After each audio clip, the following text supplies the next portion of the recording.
morning, everybody. Another day in the hill country. Came a long ways. Came a long, long ways. Yeah, I remember growing up as a kid in the country. Uh, it was great. It was great. It was fantastic. A lot of kids, no offense to the city folks, but city kids didn't have the advantage that I did, you know, growing up in the country and then moving to the city. I always stood out, you know, I always stood out. These kids couldn't change a flat tire on their bike. They didn't know what a crescent wrench was, much less even safe to use a hammer. Don't give these kids a hammer. They'll knock their own damn teeth out. But I moved back to the hill country about 6 years ago. Completely changed my life around. I'll never move back to the city. I'm happy, humble. Over the course of these years, I've realized what's really important in life, and a lot of people don't understand that it's not all about material things. There's so much other things out there that are way more valuable than materials. When I was younger, uh, I was raised in a Hispanic household. I'm half Mexican. My mom's from Piedras. She's a real deal Holyfield, and my dad's just a good old white boy. Um, but I grew up hustling, and I'm an electrician also. So as soon as I was 18 years old, I got into the chemical plants. My daughter's mom was pregnant right out of high school, and so I jumped into the chemical plants doing electrical work. Her dad was a general foreman at Zachary. Started off at $11 an hour. Shit, they didn't even know that I was making more money hustling than I really didn't need to work, but I had to play the role of a hard-working, young man taking care of his daughter the right way. But no, I developed a work ethic, and I worked real hard.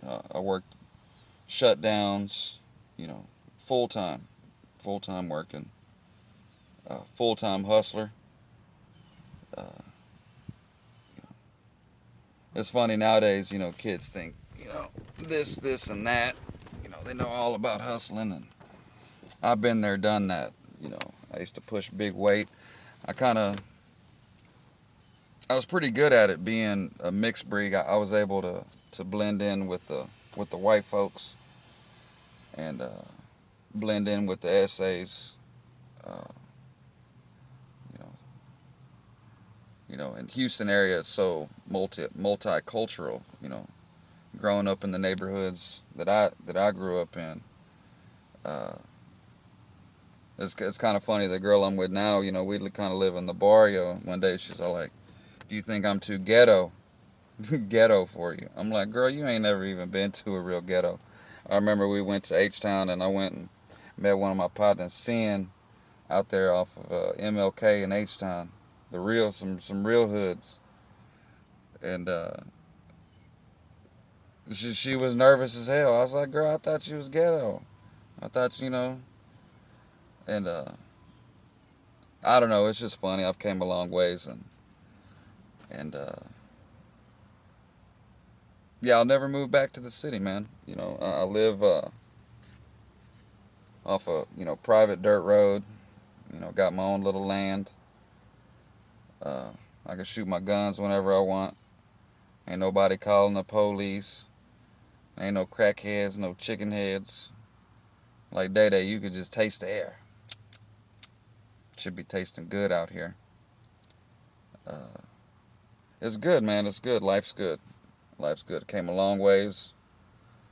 Uh, I've been wanting to do a YouTube channel for a while, and I don't really know how to go about it just yet, but I'm gonna do me. I'm gonna start showing y'all some of the things that I get to see every day out here. It's a beautiful country, you know. No longer in a hurry, you know. I take the back roads everywhere I go. Uh, it's good. It's good. Uh, yeah. So whenever I did move out here, though, I went through a divorce, and my dad hit me up. He's like, "Hey, you working right now?" I said, "No, I'm laid off right now." You know. He said, "You want to come out here and wire up some wineries? The wine business out here is just booming.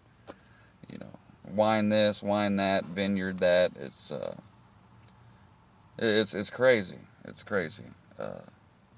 But now I came out here, man, with a suitcase and completely started all over. You know, I'm 33 years old, and this is where I'm going to be at. This is what I'm going to do. We recently got an 8-month-old little girl named Raylan, brand new to the fam, and I have 2 stepchildren, and I've been in their life, you know, for 5 years now, and they're young. One's 10 and one's 5. And then I got 2 kids back in East Texas. My daughter, she lives with her grandmother. Her mom died when she was 2 years old, um, which was a really tough time. And then you know, moved on, and so she's well taken care of, and she knows she can come see Daddy whenever she wants to. You know, she's 14. She's very, very intelligent. So whatever makes her happy makes Daddy happy. Uh, but this is what it is. This is what it is. Uh, I don't know. Life's been good, man. Life's been real good. Uh, I've been, you know, growing up in H-Town, uh, you know, sipping, drinking, popping pills, and hustling, and money coming in like it ain't nothing. I developed a habit, and it took me a long time, but I've been clean now for about 7 years. A lot of people thought I'd never make it. I did it all on my own, and it's great to wake up in the morning in the country where it's beautiful. I go outside, I see horses and goats, and I wake up and take a piss off my back porch. Ain't nobody called the laws on me. You know what I mean? Uh, but it's great, man. It's great to wake up every morning and be blessed, and with all the crazy shit that's going on. I mean, it's just fucking wild. I mean, who would have thought they would be dealing with this? Luckily, I live in a really small town, and you know the locals in my town, we don't like to do shit, so we don't go nowhere.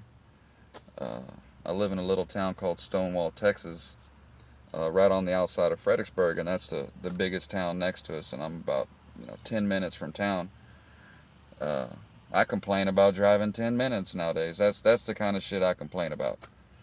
You know, I complain about tourists don't know how to fucking drive, and all these cyclists with a goddamn little bitty seat about that big, all in your ass. I told somebody, I said, have you ever seen me riding one of these damn bikes with that fucking seat halfway up my ass? Just hit me with the truck. I can't do that, you know. Wearing those skin tight shit. What the hell? My dad owned a bar out here in Willow City. It was open for like 19 years. It was called Not in the Loop Saloon. Wish it was still open. The shit was badass. Player ass spot. So he'd have like 100 bikes, 100 cyclists, you know, cruising, you know, riding these back roads, because that's what people do. You know, you got tourists come all over to drive the hill country, look at flowers and take pictures and shit. But he'd have like 50 cyclists, you know, show up at his bar just to use the restroom. You know, they ain't buying beer. They're all health nuts. You know, they don't want glucose. vegetarians and shit. Like, you know, what the fuck? The vitamin water and Fiji. Is it Voss? Who gives a shit? But no, they would all load up, you know, fucking pile into his bar just to use the restroom. My dad's like, hey, man, y'all got to buy something. Got 50 bikes, one person buys one damn water. You know, that's the shit we'd be complaining about nowadays. You know, when I used to complain about all kind of shit. Now we complain about shit like that. You know, fucking the damn tourists around here drive you nuts. They drive you nuts. But I was late to work this morning. I'm killing some time, waiting for the guys to get back to the shop. Figure out, upload a little video, talk a little bit. I didn't get home till about 9 o'clock last night. I did a side job, doing some plumbing on a little tiny house for these rich folks. So yeah, man, I'm on the grind, trying to get this money, trying to get myself out of debt. Fuck, it's always something. But now y'all start staying tuned. I see some crazy shit out here. I see some crazy shit. But yeah, man, y'all stay tuned, and we're gonna keep it only in Texas TV, man. Shout out to everybody out there. One love. Deuce.